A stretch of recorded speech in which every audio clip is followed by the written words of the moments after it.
Hello, ಎಲ್ಲರಿಗೂ ನಮಸ್ಕಾರ. ಇವತ್ತು ನಾನು ಸಬ್ಬಕ್ಕಿ ಪಾಯಸ ಮಾಡೋದು ಹೇಗೆ ಅಂತ ತೋರಿಸ್ಕೊಡ್ತಾ ಇದ್ದೀನಿ.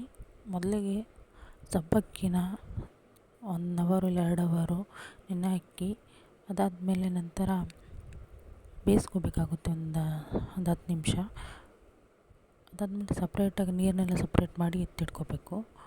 ಅದಾದಮೇಲೆ ಸಬ್ಬಕ್ಕಿ ಪಾಯಸಕ್ಕೆ ಬೇಕಾದ ಸಾಮಗ್ರಿಗಳು: ಬಾದಾಮ್ ಪೌಡ್ರು, ಏಲಕ್ಕಿ ಪುಡಿ, ತುಪ್ಪ, ಶಾವಿಗೆ, ಕಂಡೆನ್ಸ್ಡ್ ಮಿಲ್ಕು, ದ್ರಾಕ್ಷಿ ಗೋಡಂಬಿ.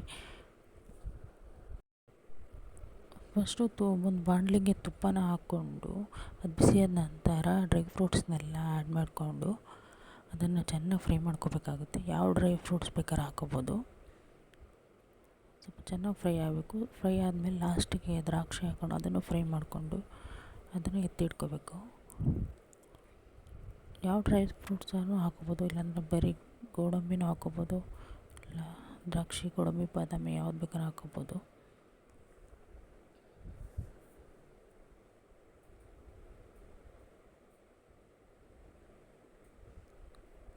ಇದೆಲ್ಲ ಎತ್ತಿಟ್ಕೊಂಡು ಇದರಲ್ಲೇ ಶಾವಿಗೆನ ಹುರ್ಕೊಂಡ್ರೆ ಒಳ್ಳೆಯದು. ಆಗ್ಲಾಗಲ ಪಾತ್ರೆ ಎಲ್ಲ ಚೇಂಜ್ ಮಾಡೋ ಅವಶ್ಯಕತೆ ಇರೋಲ್ಲ.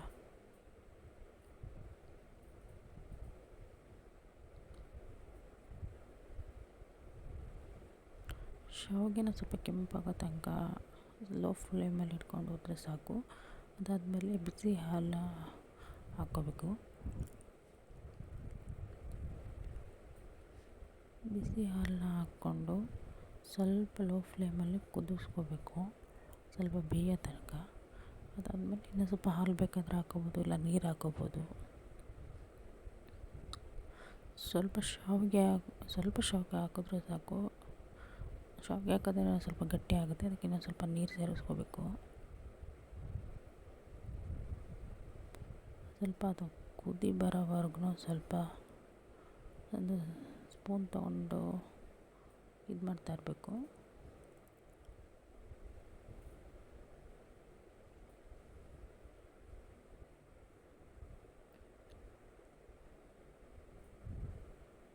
ಅದು ಚೆನ್ನಾಗಿ ತಿರುಗಿಸ್ತಾ ಇರಬೇಕು, ಇಲ್ಲ ಅಂದರೆ ತಳ ಹಿಡ್ಕೊಂಬಿಡುತ್ತೆ ಅಂತ. ಅದೊಂದು ಸ್ವಲ್ಪ ಕುದಿ ಬರೋ ತನಕ ಒಂದು ಸ್ವಲ್ಪ ಫ್ಲೇಮ್ ಜಾಸ್ತಿ ಮಾಡ್ಕೋಬೇಕಾಗುತ್ತೆ. ಸ್ವಲ್ಪ ಅದು ಬಿಸಿ ಆದ ತಕ್ಷಣ ಸಬ್ಬಕ್ಕಿ ಬೇಯಿಸಿಟ್ಕೊಂಡಿದ್ವಲ್ಲ ಅದು ಹಾಕ್ಕೋಬೇಕು. ಅದು ಸ್ವಲ್ಪ ಬೇಯಿಸಲಿಲ್ಲ ಅಂದರೆ ಅಂಟಾಗ್ಬಿಡುತ್ತೆ. ಅದರಲ್ಲಿರೋಲ್ಲ ಅಂಟೆಲ್ಲ ಹೋಗಬೇಕು ಅಂದರೆ ಸ್ವಲ್ಪ ಬೇಯಿಸಿ ಸಪ್ರೇಟ್ ಮಾಡಿ ಇಟ್ಕೋಬೇಕು, ಇಲ್ಲಾಂದರೆ ಬೇಗ ಗಟ್ಟಿ ಆಗಿಬಿಡುತ್ತೆ ಪಾಯಸ.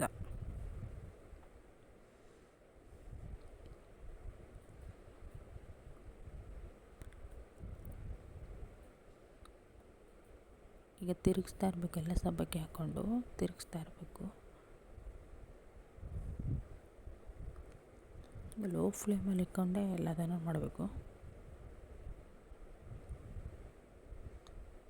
ಈಗ ಸ್ವಲ್ಪ ಬೆಂದಿದೆ, ಅದು ಮಣಿ ಥರ ಬೆಂದಿದೆ. ಸ್ವಲ್ಪ ಗಟ್ಟಿ ಆಯಿತು ಅನ್ಸಿದ್ರೆ ಸ್ವಲ್ಪ ನೀರು ಹಾಕ್ಕೋಬೋದು. ಈ ಒಂದು ಅಳತೆಗೆ ಬಂದಿದೆ.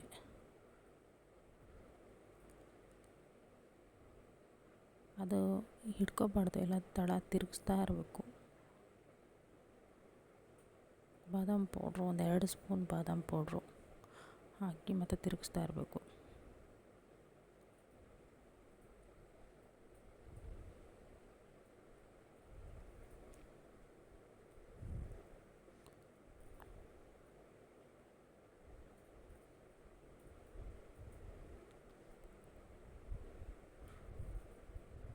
ತಿರುಗಿಸ್ತಾ ಇರಬೇಕು ಚೆನ್ನಾಗಿಲ್ಲ ಅಂದರೆ ತಳ ಹಿಡ್ಕೊಂಬಿಡುತ್ತೆ.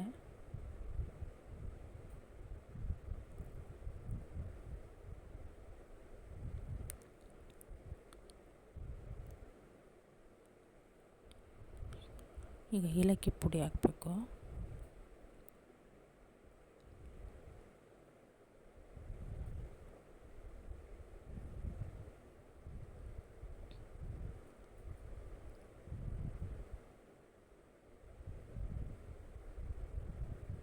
ಏಲಕ್ಕಿ ಪುಡಿ ಆದಮೇಲೆ ಕಂಡೆನ್ಸ್ಡ್ ಮಿಲ್ಕ್ ಅಂತ ಇದು ಹಾಕಿದ್ರೆ ಹಾಕ್ಬೋದು, ಇಲ್ಲ ಸ್ಕಿಪ್ ಮಾಡ್ಬೋದು. ಇಲ್ಲಾಂದರೆ ಹಾಲೇ ಸ್ವಲ್ಪ ಜಾಸ್ತಿ ಹಾಕಿ ಬಾದಾಮ್ ಪೌಡರ್ ಹಾಕಿದ್ರೆ ಚೆನ್ನಾಗಿರುತ್ತೆ. ಇದು ಕಂಡೆನ್ಸ್ಡ್ ಮಿಲ್ಕ್ ಲಾಸ್ಟಲ್ಲಿ ಹಾಕಬೇಕು.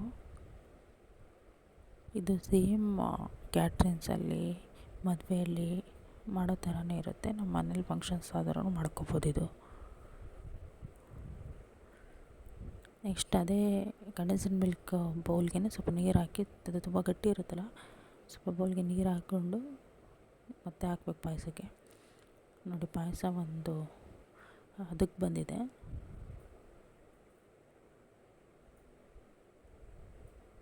ನಮಗೆ ಸಕ್ಕರೆ ಕಮ್ಮಿ ಆಯಿತು, ಸಿಹಿ ಕಮ್ಮಿ ಆಯಿತು ಅಂದರೆ ಸ್ವಲ್ಪ ಸಕ್ಕರೆ ಸೇರಿಸ್ಕೋಬೋದು.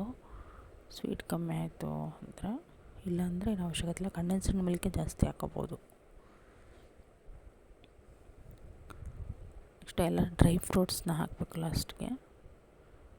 ಎಲ್ಲ ಡ್ರೈ ಫ್ರೂಟ್ಸ್ ಹಾಕಿ ಒಂದು ಸತಿ ಎಲ್ಲ ಅದನ್ನು ಬಾಡಿಸ್ಬೇಕು. ಮದುವೆ ಮನೆಯಲ್ಲಿ ಕ್ಯಾಟ್ರಿಂಗ್ಸ್ ಎಲ್ಲ ಸೇಮ್ ಅದೇ ಥರನೇ ಇರುತ್ತೆ ಟೇಸ್ಟು.